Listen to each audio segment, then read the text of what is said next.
আমাদের চন্দননগরের বাসিন্দা। ঠিক আছে, আমার নাম সঞ্জীব বণিক। পৃথিবীর পক্ষ থেকে সাংবাদিক সম্মেলনের জন্য এসছে। ঠিক আছে, আমার কাছে আমার দুটো সাংবাদিকের কথা বলছি আমি।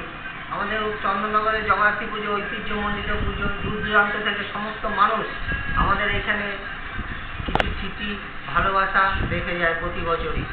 যেমনি আলোকসজ্জা তেমনি প্যান্ডেলের ঐতিহ্য অপূর্ব কাজ, সমস্ত সবাই দেখে মুগ্ধ হয়।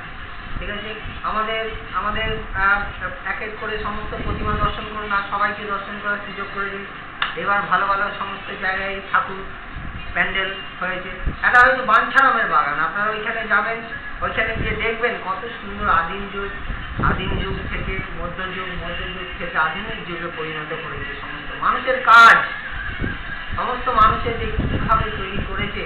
তারপর আপনারা চলে আসবেন তারাপীঠের মন্দির। তারপরে দেখবেন আইফেল টাওয়ার, যে টাওয়ারে এত মোবাইল মানুষ ইউজ করছে, তার জন্য যে পশু পাখি বনের পশু পাখির যে কত ক্ষতি হচ্ছে, কয়েক লক্ষ পাখি দিয়ে সেই মন্দিরটা তৈরি করেছে। তারপরে চলে আসবেন কৃত্রিম সমুদ্র চলে আসবেন। ঠিক আছে, ওখানে দেখবেন সমুদ্রের নিচে যা যা থাকে সমস্ত জিনিস চীন কাগজ দিয়ে কিভাবে জল তৈরি করেছে। আমাদের বাড়িতে অনেকেই এসছে, সমস্ত বাড়িতেই এই পুজোতে প্রচুর অতিথি আছে দূর দূরান্ত থেকে, আনন্দ উপভোগ করার জন্য। আমাদের বাড়িতে অনেকে এসছে, আমার জামাইবাবু এসছে, যার নাম রামকৃষ্ণ বণিক। চলিত ভাষায় আমরা ডাকি টাক বণিক। ঠিক আছে, টাক বণিক বিনগরে খুব প্রতিষ্ঠিত লোক।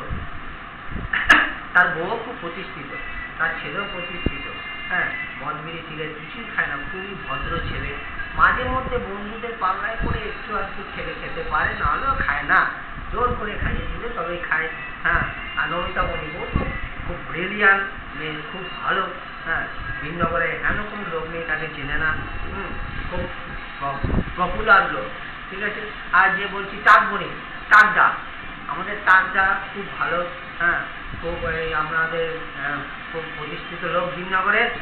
বিনগর স্টেশনের সামনেই তার দোকান আছে, নাম হচ্ছে গন্ধেশ্বরী ভান্ডার। ঠিক আছে, ওরাও প্রতি বছরই আমাদের এখানে চন্দননগরে আসে এবং চন্দননগরের ঠাকুর দেখতে যায়। দোকান অনেকদিন বন্ধ থাকে, কিছু লস টসও হয়, কিন্তু তাও দুঃখ পায় না, কেননা এত সুন্দর পুজো হয়, সেই জন্য প্রতিবারই চন্দননগরে আসে। এই বলে আমার সাংবাদিক সম্মেলন আমার বক্তব্য শেষ করছি। নমস্কার, ধন্যবাদ।